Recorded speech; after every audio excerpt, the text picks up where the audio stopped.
Kung ginagawa mo rin yon, itigil mo na kasi hindi dapat inaalog-alog ang iyong glutathione kasi may tendency mabasag ang iyong capsule and masayang ang glutathione sa loob ng bote.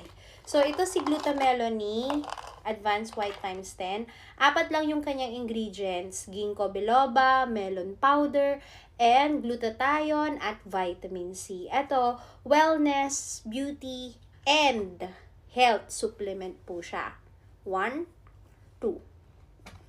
So, Miss Ayang, anong ibig sabihin nun? May mga category po kasi ang mga food supplement. Yes, meron pong iba't ibang category yan. So, dapat alam mo kung anong effect, anong category ng food supplement na iniinom mo. In this case, ito si Melony, because of the ingredients niya, nakategorize po siya sa wellness kasi meron siyang ginkgo biloba.